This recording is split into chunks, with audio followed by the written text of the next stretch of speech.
Well then. Yeah. No, I'm good. I'm good, Arrow guy. Let's go. Let's go. Clint Barton यानी Hawkeye बिना किसी super powers या बिना किसी big budget film के साथ भी ओरिजिनल एवेंजर्स का इररिप्लेसेबल पार्ट, या मोस्ट लोगों की लैंग्वेज में बोलें तो सबसे यूजलेस एवेंजर। फिर भी हॉकाय के फैंस कैसे हैं, कुछ लोग उसे इतना पसंद कैसे कर लेते हैं? ऐसा क्या है उसमें कि इतने सालों से भी वो मार्वल के मोस्ट फेमस हीरोज में से एक है। What? You didn't see that coming? Hello super Indians, मेरा नाम है सत्यम और आज बात करते हैं हॉकाय के बारे में। और मैं आपको बता दूं कि ये कैरेक्टर मूवीज में जितना बताया गया है उससे काफी ज्यादा इंटरेस्टिंग है। अब हॉकाय के नाम के साथ में कॉमिक्स में मल्टीपल कैरेक्टर्स जुड़े हैं, जैसे कि क्लिंट आर्चर, कैट्स आई और केट बिशप, जिसे आप करंटली हॉकाय की सीरीज में तो देख ही रहे होंगे। अब मैं एमसीयू से पहले से ही हॉकाय का फैन रहा हूँ, चाहे वो अर्थ माय टेस्ट शो हो या कॉमिक्स, मगर मूवीज में उसे ज्यादा स्क्रीन टाइम ही नहीं मिला और ऊपर से वो बड़े हीरोज की वजह से हमेशा ओवरशैडो होता चला गया। अब मैं उन लोगों को गलत भी नहीं कह रहा जो हॉकाय को मोस्ट यूजलेस एवेंजर मानते हैं, क्योंकि जिस टीम में दुनिया के सबसे स्मार्टेस्ट माइंड्स में से एक हो, एक सुपर सोल्जर हो, एक लिटरली गॉड हो, वहाँ एक नॉर्मल ह्यूमन को कौन देखना चाहेगा, जब तक कि वो नताशा जैसी कोई लड़की ना हो। अबे साले, खुद हॉकाय ने ये बात एज ऑफ अल्ट्रॉन में बोली है कि वो अभी रोबोट्स की आर्मी से फाइट कर रहा है और उसके पास बस बो एंड एरो है। लेकिन जो चीज इसे एमसीयू के one of the best scene में से एक बनाती है वो है इसके बाद हॉकाय ने जो बोला। But I'm going back out there because it's my job. Doesn't matter what you did, what you were. But if you step out that door, you are an Avenger. तो हॉकाय की important समझने के लिए मैं आपको ये नहीं कहूंगा कि आप जाके कॉमिक्स पढ़ो, बल्कि आज मैं जो भी बात करूंगा वो एमसीयू के हॉकाय के बारे में होगी। तो अब बात करते हैं इसके कैरेक्टर पे। हॉकाय फ्यूरी का सबसे क्लोज एजेंट है, इतना कि हॉकाय के कहने पे निक फ्यूरी ने एक रशियन एजेंट यानी ब्लैक विडो को शील्ड तक में शामिल कर लिया। अगर आपको फर्स्ट एवेंजर याद है तो वहां पे नताशा लोकी को बताती है कि क्लिंट को शील्ड ने भेजा था उसे मारने के लिए, लेकिन हॉकाय ने अपने हिसाब से फैसला लिया, उसे मारने की जगह बचाया। और यही कन्वर्सेशन पैरेलल होती है हॉकाय के एपिसोड 4 में, जहां पे केट बिशप हॉकाय से पूछती है कि what was your best shot you ever took, जिसपे क्लिंट बताता है कि the one I didn't take. जब थॉर 1 मूवी में हॉकाय का असाइनमेंट रहता है कि वो थॉर को शूट करे इससे पहले कि वो म्योनिर को टच करे, तो वो हेजिटेट करता है और कोल्सन से बोलता है कि इट्स योर कॉल, क्योंकि वो कोई किलर नहीं है और वो किसी को मारना नहीं चाहता, किसी का खून अपने ऊपर नहीं लेना चाहता जब तक कि ये बहुत इंपॉर्टेंट ना हो। और यही वजह थी कि रॉनिन का आर्क, जो कि एमसीयू में उतना एक्सप्लोर नहीं किया गया, बहुत इंपॉर्टेंट था और इसी सब वजह से हॉकाय सीरीज इतनी इंपॉर्टेंट है। इस बंदे ने एमसीयू में जितनी बार भी रिटायरमेंट लेने की कोशिश की है, इसे वापस आना पड़ा है। इसलिए नहीं कि ये इसकी जॉब है, ऐसे कोई प्रेशराइज कर रहा है, इसलिए कि ये बंदा बाय हार्ट हीरो है। और यही सारी वजह है कि कभी फ्यूरी हॉकाय के जजमेंट पे क्वेश्चन नहीं करता।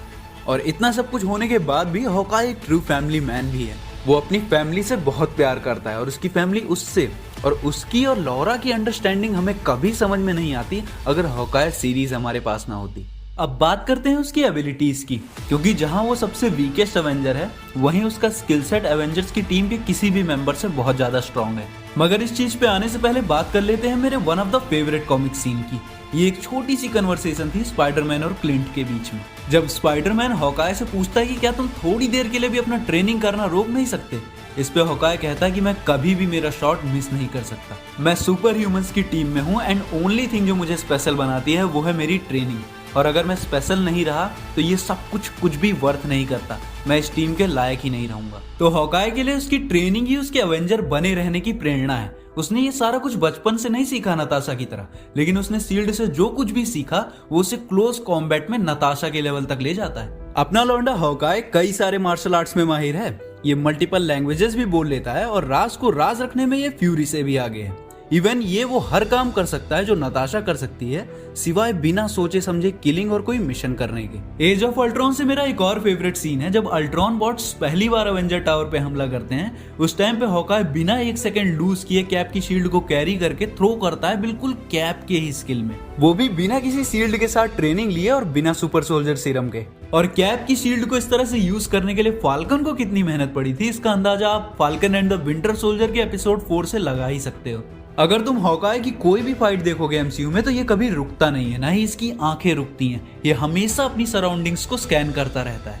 और अगर आप में से किसी ने नोटिस किया हो तो थॉर मूवी में क्लिंट को एक कंपाउंड बो यूज करते हुए दिखाया गया है, जो कि आसान भी होता है क्योंकि वो खुद से इनफ पावर जनरेट कर लेता है। मगर जिस हिसाब से उसके शॉट्स होते हैं उसमें इनफ स्ट्रेंथ नहीं होती है, इसीलिए मोस्टली हॉकाई को कर्व्ड बो यूज करते हुए दिखाया गया है, जो खुद से ज्यादा उसे यूज करने वाले की स्ट्रेंथ पे डिपेंडेंट होती है। और ये चीज प्रूव करती है कि क्लिंट उससे बहुत ज्यादा स्ट्रॉन्ग है जितना लोग उसे समझते हैं। हैंस चाहे न्यूयॉर्क बैटल हो या हेलिकैरियर में रेड मारना, हॉकाई उन ट्रिक शॉट्स को करने में सक्सेसफुल रहा है जो ऑन पेपर इम्पॉसिबल साउंड करते हैं। हॉकाई की टेक्निक किसी भी अदर अवेंजर से बहुत ज्यादा टफ है क्योंकि उसे डिस्टेंस, स्ट्रेंथ, कौन सी एरो यूज करनी है, विंड स्पीड, पुल पावर एक्सेट्रा सब कैलकुलेट करना पड़ता है, वो भी 1 सेकंड से भी कम टाइम में। और फिर भी ये बंदा ये सारी चीजें सक्सेसफुली और कॉन्फिडेंटली एग्जीक्यूट कर लेता है। ये एक आम इंसान है जो कभी भी बुरी तरह से इंजर्ड हो सकता है, लेकिन चाहे स्ट्रीट गैंग हो या एलियन इन्वेजन, ये बिना रुके फाइट करता रहता है क्योंकि it's right thing to do. क्योंकि हमें हीरोज हमारी पावर्स नहीं बनाती, ना ही बनाते हैं हमारे नाम,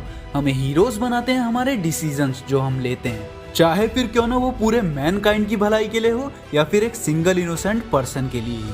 हम इन हीरोज को देखते हैं और इनके जैसा बनना चाहते हैं, लेकिन हॉकाई हमें सिखाता है कि इनफ विल पावर और पैशन से हम भी वो हीरो बन सकते हैं जो इन फिक्शंस में हम देखते हैं। इवन बाकी के अवेंजर्स भी हॉकाई से इंस्पायर होते हैं कि अगर एक आम इंसान अच्छाई के लिए कंटिन्यू लड़ सकता है तो हम क्यों नहीं। वर्ल्ड एक बैड प्लेस है और हमारी प्रॉब्लम्स हमें इसमें और दबाना चाहती हैं, और क्लिंट की तरह हमारे वेपन्स भी इन प्रॉब्लम्स के आगे बहुत छोटे हैं, क्योंकि या तो हम एक जगह बैठ सकते हैं या बाहर निकल के फाइट कर सकते हैं। क्योंकि दुनिया कितनी भी बुरी क्यों ना हो, ह्यूमैनिटी सबसे इम्पोर्टेंट है और इसके लिए फाइट करना हमेशा वर्दी है। किसी की राइटिंग, किसी का म्यूजिक, किसी की आवाज, ये सब वेपन्स ही तो हैं जो हम सब पोजेस करते हैं। डिपेंड करता है कि हम इनका यूज कैसे करते हैं। हॉकाई नाम यूजलेस और वीकनेस को रिप्रेजेंट नहीं करता, जैसा कि मैंने स्टार्टिंग में बताया कि वो स्पाइडी से कहता है कि अगर वो ट्रेनिंग नहीं करेगा तो वो स्पेशल नहीं रहेगा। तो ये लाइन रियल लाइफ में सीधे सीधे हमारे ऊपर ही लागू होती है कि तुम्हें जो भी पसंद है वो करो, पूरे मन से करो, करते रहो, क्योंकि उस एरिया में भले ही तुमसे ज्यादा कितने भी एक्सपर्ट होंगे, लेकिन तुम तब भी स्पेशल हो क्योंकि तुमने उस चीज पे गिव अप नहीं किया। तो गाइस, इस वीडियो से आप समझ ही गए होंगे कि why Hawkeye is the most important Avenger. तो अगर आपको वीडियो अच्छा लगा तो वीडियो को लाइक करना, अगर ना पसंद आया हो तो डिसलाइक करना। मिलते हैं अगले वीडियो में, तब तक के लिए bye. May the force be with you.